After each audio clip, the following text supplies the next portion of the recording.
திருக்கோணேஸ்வரம் திருக்கோயில். திருகோணமலை எனும் புனித தலம் ஈழத் தமிழர்களின் ஆன்மீக இதயமாகவும் சிவபெருமானின் அருள்நிலையாகவும் ஆயிரக்கணக்கான ஆண்டுகளாக விளங்கி வருகிறது.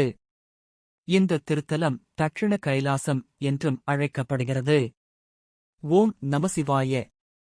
சிவனின் அருள் நிறைந்து புனித திருத்தல வரலாறுகளை உங்களிடம் கொண்டு வரும் எங்கள் ஆன்மீக சேனலுக்கு உங்களை அன்புடன் வரவேற்கிறோம். இன்று நாம் காணப்போவது இலங்கையின் புகழ்பெற்ற சிவத்தலங்களில் ஒன்றான திருகோணமலை திருக்கோணேஸ்வரம் திருக்கோயிலின் முழுமையான வரலாறு. இந்த ஆலயம் எவ்வாறு தோன்றியது? யார் கட்டினர்? எந்த மன்னர்கள் வழிபட்டனர்? போர்ச்சுகீசியர்கள் ஏன் ஆலயத்தை அழித்தனர்? மீண்டும் எப்படி எழுந்தது? இந்த அனைத்து மர்மங்களையும் புராணங்களையும் வரலாற்று உண்மைகளையும் விரிவாக இந்த ஆடியோவில் அறிந்து கொள்வோம். இலங்கையின் வடகிழக்கு பகுதியில் அமைந்துள்ள திருகோணமலை கடலை நோக்கி உயர்ந்து நிற்கும் மலைத்தொடரின் மேல் அமைந்துள்ள அற்புத சிவஸ்தலமாகும்.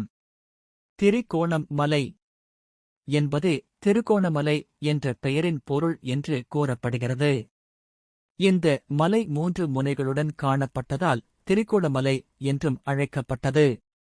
இங்கு பிரிசைடிங் டெய்டி ஆகஸ்ட் அருள்பாலிப்பவர் திருக்கோணேஸ்வரர், அம்பாள், மாதுமையம்மை. இந்த ஆலயம் கடல்மேல் உயர்ந்து நிற்கும் சிவஸ்தலமாக இருப்பதால் பக்தர்கள் இதை கடற்கரை கைலாசம் என்றும் போற்றுகின்றனர். புராணங்களின்படி சிவபெருமான் இத்தலத்தில் சுயம்பு லிங்கமாக வெளிப்பட்டதாக நம்பப்படுகிறது.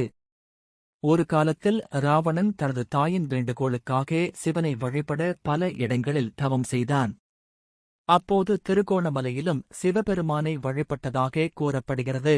ராவணன் சிவபெருமானை மகிழ்விக்க சங்கீதம் பாடி தனது நரம்புகளை வீணை நாண்களாக பயன்படுத்தி இசை அர்ப்பணித்தான் என்ற புராணக் கதை பரவலாக பேசப்படுகிறது. இதனால் இந்த தலம் ராவணனுடன் தொடர்புடைய சிவஸ்தலமாகவும் கருதப்படுகிறது. இந்த ஆலயம் தேவார பாடல் பெற்ற புனித தலங்களில் ஒன்றாகும். திருஞான சம்பந்தர் இந்த தலத்தை புகழ்ந்து தேவாரம் பாடியுள்ளார். அவரது பாடல்களில் கோணமாமலை அமர்ந்தார் என்று சிவபெருமானை போற்றுகிறார். இதனால் இத்தலம் சைவ சித்தாந்த மரபில் மிக உயர்ந்த இடம் பெற்றது. பழமையான கல்வெட்டுகள் மற்றும் இலங்கை சரித்திர நூல்களின் அடிப்படையில் இந்த ஆலயம் சோழர்களாலும் பாண்டியர்களாலும் பராமரிக்கப்பட்டதாக அறியப்படுகிறது. ராஜராஜ சோழன் காலத்தில் இந்த ஆலயத்திற்கு நன்கொடைகள் வழங்கப்பட்டதாக கூறப்படுகிறது. பின்னர் ஜாபக மன்னர்கள், தமிழ் அரசர்கள் மற்றும் வன்னியர் தலைவர்களும் ஆலயத்தை பாதுகாத்தனர். திருகோணமலை ஒரு முக்கிய துறைமுகமாக இருந்ததால் இந்தியா, தமிழகம், இலங்கை ஆகியவற்றுக்கிடையிலான ஆன்மீக பரிமாற்ற மையமாகவும் இருந்தது. 16ஆம் நூற்றாண்டில் போர்ச்சுகீசியர்கள் இலங்கையை கைப்பற்றத் தொடங்கினர். அவர்கள் பல இந்து ஆலயங்களை அழித்தனர். அதில் மிகப்பெரிய இழப்பாக அமைந்தது திருக்கோணேஸ்வரம் ஆலய அழிவாகும். 1622ஆம் ஆண்டு போர்ச்சுகீசியர்கள் ஆலயத்தை முற்றிலும் இடித்தனர் என்று வரலாறு கூறுகிறது.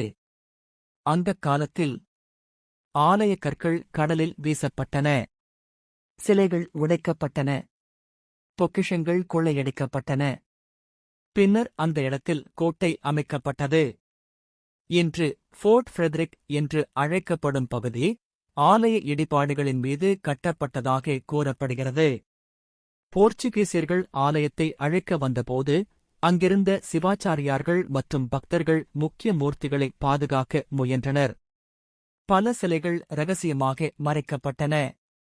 சிலர் அவற்றை அருகிலுள்ள கிராமங்களுக்கு கொண்டு சென்று காத்தனர். அந்த பக்தர்களின் அர்ப்பணிப்பினால்தான் பின்னர் ஆலயம் மீண்டும் உயிர் பெற்றது. 20ஆம் நூற்றாண்டில் இந்த ஆலயத்தை மீண்டும் எழுப்பும் பணிகள் தொடங்கப்பட்டன. பெரியார்வமுள்ள இந்துக்கள், இலங்கை தமிழர்கள் மற்றும் சைவ அமைப்புகள் இணைந்து ஆலயத்தை புதுப்பித்தனர். கடலில் வீசப்பட்ட சில கற்கள் மற்றும் சிலைகள் மீண்டும் கண்டுபிடிக்கப்பட்டன. அவற்றில் சில சிவலிங்கங்கள், நந்தி சிலைகள், செதுக்கப்பட்ட தூண்கள் இன்றும் ஆலயத்தில் பாதுகாக்கப்படுகின்றன. திருக்கோணேஸ்வரம் ஆலயம் இயற்கை அழகும் ஆன்மீக தெய்வீகமும் இணைந்த இடமாக உள்ளது. ஆலயத்தின் சிறப்புகள். கடல்மேல் உயர்ந்து நிற்கும் அமைப்பு. கிழக்கை நோக்கிய சந்நிதி. பழமையான சிவலிங்கம். அற்புத நந்தி. கடல் காற்றுடன் கலக்கும் மணி ஒலி. இங்கு நின்று கடலை நோக்கி சிவனை தரிசிப்பது கைலாச தரிசன அனுபவம் போன்றதாக பக்தர்கள் கூறுகின்றனர். இலங்கை முழுவதும் ராவணனுடன் தொடர்புடைய பல இடங்கள் பேசப்படுகின்றன. அவற்றில் முக்கியமானது திருகோணமலை. சில மரபுக் கதைகளின்படி ராவணன் இங்கு சிவபூஜை செய்தான். சிவனிடம் அஸ்திர வரங்கள் பெற்றான். இசை யாகம் நடத்தியான் என்பது கூறப்படுகிறது. இதனால் ராவண பக்தர்களும் இந்த தலத்தை புனிதமாக கருதுகின்றனர். இந்த ஆலயத்தில் நடைபெறும் முக்கிய விழாக்கள்: மகா சிவராமன், திருக்கல்யாணம், நவராத்திரி, பிரதோஷம், கார்த்திகை தீபம். மகா சிவராமன் நாளில் ஆயிரக்கணக்கான பக்தர்கள் கூடுகின்றனர். இரவு முழுவதும் அபிஷேகம், வேத மந்திரங்கள், தேவாரப் பாடல்கள், ஓம் நமசிவாய ஜபம் ஒலிக்கிறது. பல பக்தர்கள் கூறுவதாவது: திருக்கோணேஸ்வரம் சென்ற பிறகு மன அமைதி கிடைத்தது. சிவனின் அருள் நேரடியாக உணரப்பட்டது. கடலும் சிவனும் ஒன்றாக கலந்து தெய்வீக சக்தி அங்கே உள்ளது என்பதாகும். நிறைவுரை: 1000 ஆண்டுகள் அழியாமல் நின்ற ஆன்மீகச் சின்னம். அழிக்கப்பட்டும் மீண்டும் எழுந்த சிவ ஆலயம். ஈழத் தமிழர்களின் ஆன்ம நம்பிக்கை.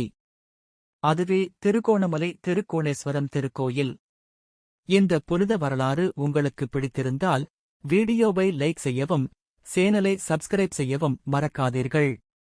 மீண்டும் ஒரு ஆன்மீக பயணத்தில் சந்திப்போம். ஓம் நமசிவாய.